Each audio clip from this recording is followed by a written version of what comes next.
Hello again.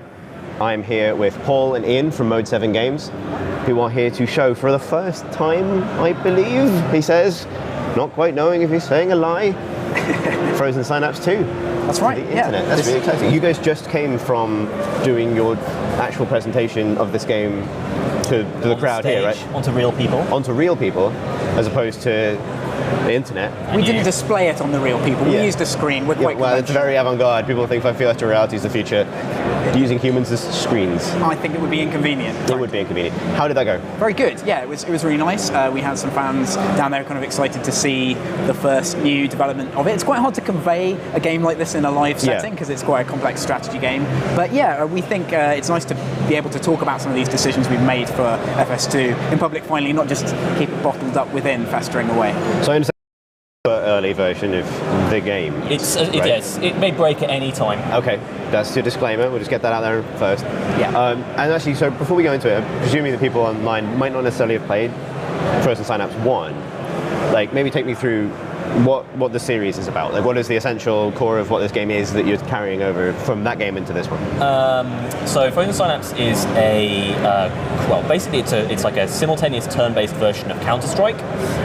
It's meant to be extremely fast tactical game where as soon as the game starts, you're in a really interesting situation straight away, and 5 minutes of really intense action later, it's finished. So a lot of the best tactical games take like an hour and a half to play, and Frozen Synapse was trying to do things a lot faster than that. And it had a great reception. People loved it. It was in fact PC Gamer US's strategy game of the year when it came out. Just have to drop that in there. Yeah, very important. I've still got the trophy. Yeah. I clean it sometimes. Do we do trophies? Maybe the US guys do. Oh yeah. Fancy. So we knew we had an awesome combat system, tactical combat system. So for the sequel, we wanted to make a really great grand strategy layer. We have a big, fully procedure-generated city, and you are one of the factions in this city vying for control, going and doing cool tactical missions, and it's completely emergent and freeform. The factions will do lots of different emergent things. There's not a lot of scripting going on, and you can go and do a mission at any building at any time. Let's get to the game. Let's see this city in action. Okay, so here is Markov Geist, one randomly created version of the city, and let's just get to our HQ. So this is our HQ, and it has our squads in it right now. It has some of our money in it as well, and I think I'll just do the quick little vignette I did for the actual show to show you guys some of the features. So let's say we want to go and get some more money. We have an economy screen that's showing us how much money we have coming in, how much money we have going out. We don't have enough. Freestyle justice. Yeah, actually, that's just a bit of a placeholder left from the last game, so just ignore that one. Okay. Don't point out the man behind the curtain, Chris. Okay, yeah, sorry. stop it. Sorry. I'll be quiet. Placeholder all over the place. So let's go to the faction screen. We have lots and lots of different factions in Frozen Synapse 2, and we are going to try and see if we can steal some money from the banking faction, who are called Diamond Brothers. So we're going to start off by calling them up. This game is heavily influenced by Alpha Centauri, especially on the faction interaction level. Alpha Centauri had the best strategy factions talking of any game I've ever played, and we want to have the conversations be like that. Maybe I shouldn't keep it on that screen for too long. Yeah, again, extremely silly placeholder text does not reflect the final gravity and seriousness. Okay, I did notice the name of your parcel company. Yes, Parcel Tossers. Parcel Tossers. Yes. They're very good. So we've made friends with Banker Diamond, but we're going to go and make enemies with him now. Okay. We're going to have a look at his faction information screen. This is an interesting interpretation of friendship. I don't know, personally I like to analyse every fine detail of my friends to see what their strategic potential is. And the weaknesses. Yeah, exactly. And then I like to send my squads to their house, which is what we're about to do. Which is what we're about to do. In more ways than one. So I brought up the faction information screen for Mr. Banker, and he's got 2 banks. This is property, so we're going to go to one of his banks. It's here. And we are going to interact with this building, and we are going to send a squad here, and we're going to send our strike team there, which going to show you the squad screen really quickly. You can sign lots of different mercenaries, and they give you the rights to clone them. And you can make as many different squads as you like. You can have a couple of really big squads. You can have lots of small squads. You can have like 3 shotgunners in one squad, 2 snipers in a different one. Lots of freedom, that kind of thing. You can also gamble by not leaving enough people at home to defend the faction leader, who is the version of yourself in game, and if he dies, you lose. So anyway, we've sent our squad to the bank. So we're going to press play, and we're going to see our squad here. There it goes. Don't know if you can see this on the internet, but this little column right now is your squad. The game's been paused because something else happened elsewhere, but we're going to ignore that Agent for now. incursion. An art incursion. You have a mysterious outside force attacking the city, and that's kind of the main driving force of the game, but we'll ignore that for now. So once you've got to the building, you can give orders. You can loiter there. Is that placeholder text, or is that like, no, you will be I command you to loiter? You'll literally be able to loiter, and that will annoy the person who's there. That is annoying. About it. Loitering, very annoying. Factions can be annoyed by things. They will contract you to get rid of people who are annoying them, irrespective of whether that's strategically relevant or not. So some of the missions we have are clearing out people harassing someone in a street, various other things. So yeah, there's a whole spectrum of life and odd things happening in the city that you can get involved with in a militaristic manner. So joking aside, it's supposed to be like a really deep simulation where a lot of different things can happen emergently and be really interesting. So yeah, we can call up Banker Diamond, we could threaten him, but we're not going to do that right now. We are going to do a mission. Now there are a couple of options here. Again, this is quite sort of placeholder to a certain extent, but you can have various different options depending on what's going on. So you could try and assassinate one of the VIPs they've got there. You can just ask them nicely to leave their bank, which I don't think they're going to do, but we'll just go ahead and attack them. Okay. So now, fingers crossed that this actually loads. this may well crash. You can enter any building in the city, as Ian said, so a lot of them are... You were saying earlier, actually, there's like, I think the first procedurally generated city where every building is a thing? I believe that's true, yeah. If somebody on the stream would like to angrily post in the chat... No, in fact, this game from 2002... I think they're too angry that Bannerlord is tomorrow. Oh, okay, Don't worry about that. They're still annoyed about that. That's fine. They can enjoy this beautifully crafted bank level. So we have some new gameplay in this version, which is stealth based. Right. So enemies will actually spot you and respond. They'll go to key areas to defend. So in this bank, there's a couple of key areas. Also, they'll kind of try and rush you and try and flush you out. So you won't just be able to camp and sort of pick them off one by one. So you're able to take a much more kind of dynamic approach to how you assault these bigger structures. And as you can see, kind of a lot more realistic than just the sort of boxes we had in For Instance 1. I like the cars. Yeah, thank you. Yeah, so one of the key things that I really like about Synapse 1 and 2 is that it's not based on a grid. It's basically a completely but not play around with that too much. Basically a completely analog system, and it really feels like the rather playing like on a board game style grid. You've got like freedom within the level. So we've gone one step further, allowing you to have angled walls, curved walls, lots of different kinds of scenery to increase the fidelity of the kind of environments you can play in, but retaining the really good Frozen Synapse gameplay. So it might be worth explaining to people who didn't play Frozen Synapse 1, when you were placing those waypoints for your soldiers, kind of like what the strategic consideration is there, right? Because you don't have perfect information about the... Well, now in this map you actually do, although you don't know what they're going to do. I'm just going to commit this turn.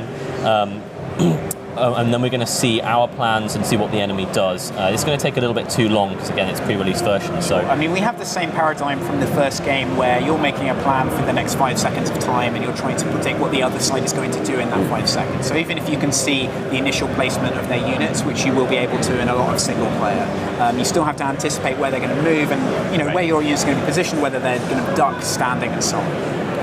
So here we have our guys moving in, and we see these enemy units moving along their patrol routes. So that was 5 seconds. That's length of the turn, and we're just going to see what happens. I think they're going to see us on the next turn.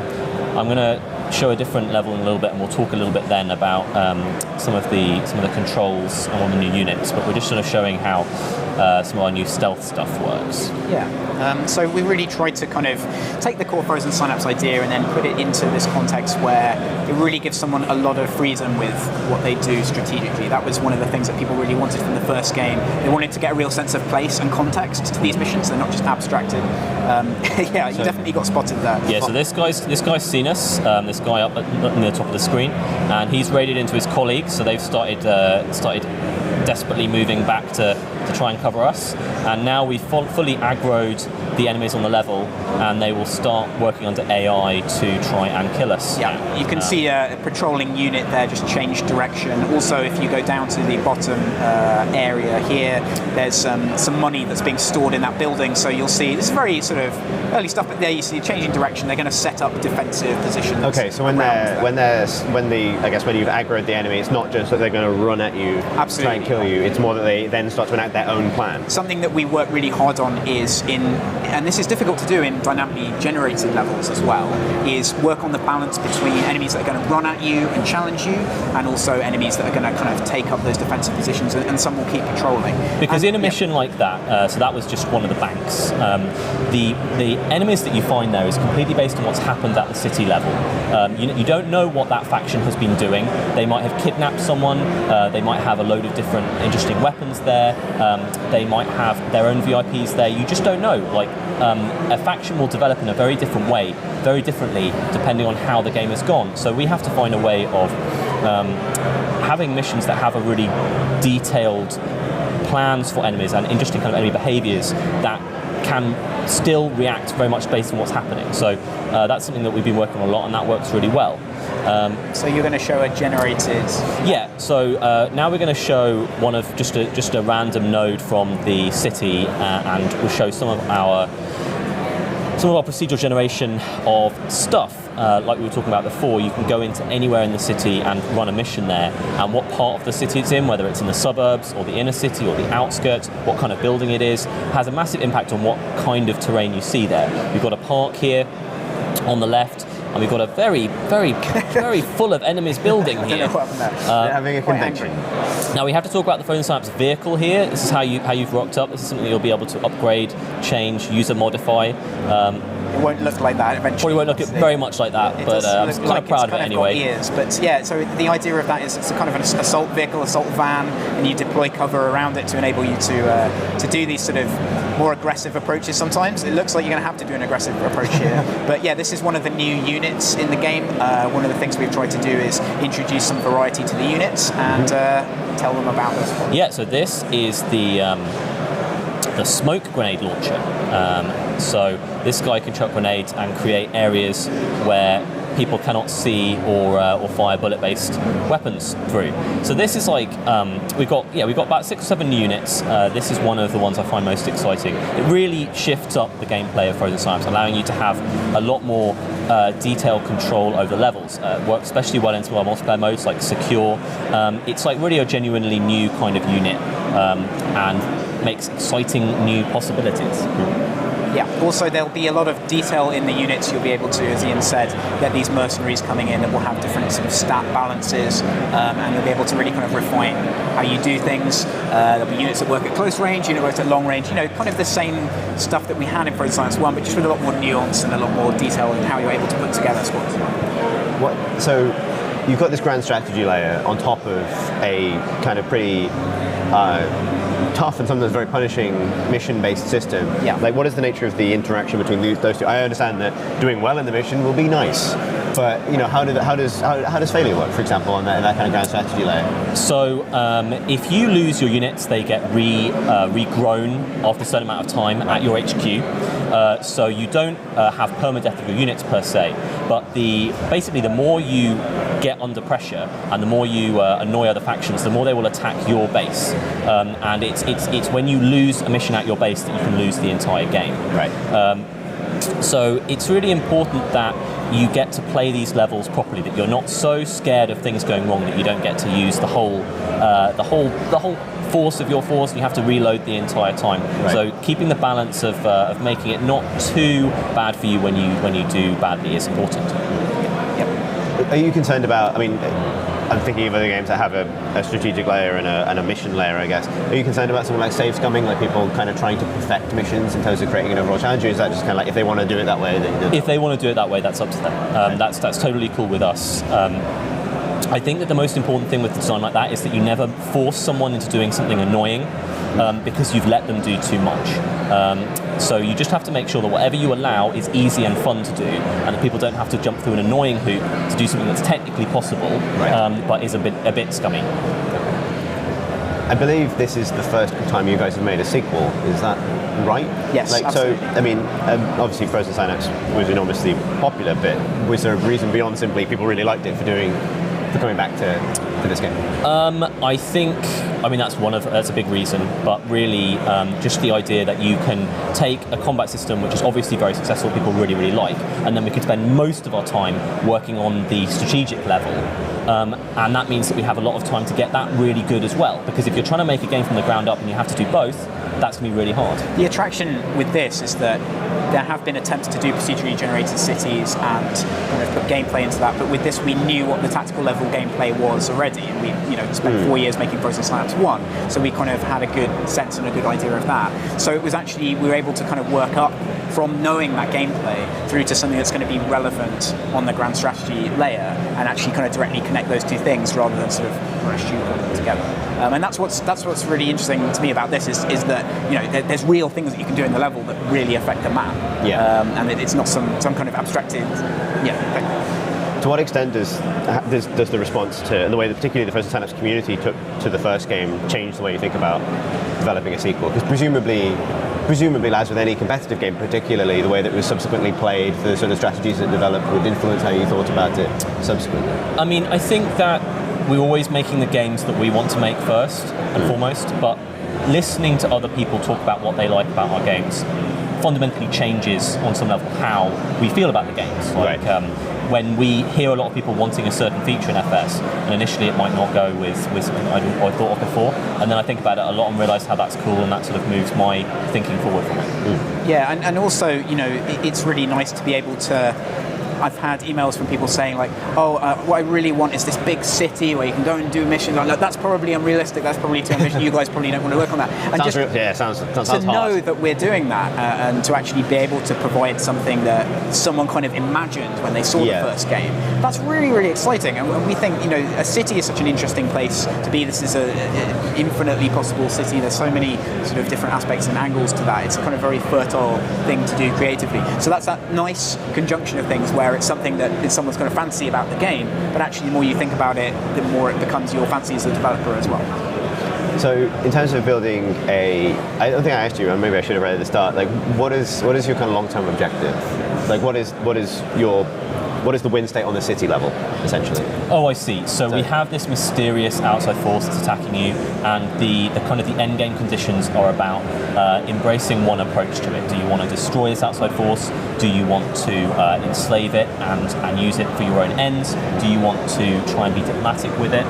All those different things are different kind of outcomes that the other major factions are trying to do, and you sort of choose to ally with one of them to get to like an end game. Yeah, right. This won't be like the kind of Deus Ex like dialogue tree approach. Three buttons in a room. Right, exactly. Yeah. The different factions have these different ideologies. They define how they behave. They define what they believe and how they talk to you. And through the course of the game, you might discover that you really agree with one of them, and you really want to help them achieve that goal and work together with them to create this end game with the artificial intelligence forces coming in. So we think that's quite interesting as well, that these things will actually underpin the behaviour and philosophy of the sides rather than just being kind of... It's really important that we have, we love that you have all these different factions in the city and so much is dynamic from them, but you've got to have this force that is moving the whole story and the whole situation forward as well, so that playing around it is interesting. So the mysterious outside force is kind of the thing which ramps up the stuff that's going on in the city.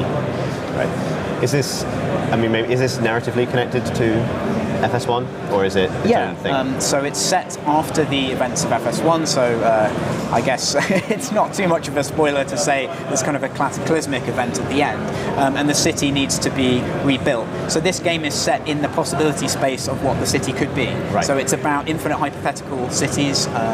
I was reading a lot of kind of Italo Calvino and a great book, Imaginary Cities, which just came out, kind of happened while I was thinking narratively along the lines, and that's very much about how cities reflect ideology, how architecture reflects that, and how they're kind of defined both by the people that live in them and how a design has been imposed on top. So that's kind of the idea. You're shaping the city, ideologically, and you're kind of engaging with all the different facets of it on the strategic and narrative level. The narrative itself will largely come out of those faction interactions. So it's not like you're going to be playing through a kind of set story. There might be a progression of kind of the major missions escalating through the game, but it won't be like you're, railroaded in a kind of Bethesda sense where it's the most important thing all the time. We very much want people to relate to that. You're not always the center of attention all the time. It's something that we find a bit difficult in open world games. It sort of affects your ability to explore and engage with the world. If you're the most important dude in the world, why would you ever explore? So in this, you're really a part of what's going on, and that's kind of an exciting idea for us. So I understand how early the game is, and I understand it's the first time you've ever shown it off. Do you have a timescale in mind for the rest of this development, or is this... We're trying to release the beta in the summer and the full game at the end of this year, but no promises yet. When it's ready. Getting to beta is going to be a really big deal for us. What we really hope is that people are excited about these ideas and they want to come in on an early access stage, and then we can really we want to be very flexible with development. If there's the interest there and it makes sense for us to do lots and lots and lots of features that are on people's wish lists in beta, then we will be able to do that with this game. It's got the scope to achieve that. So we're really hoping that people like the ideas behind this game and they trust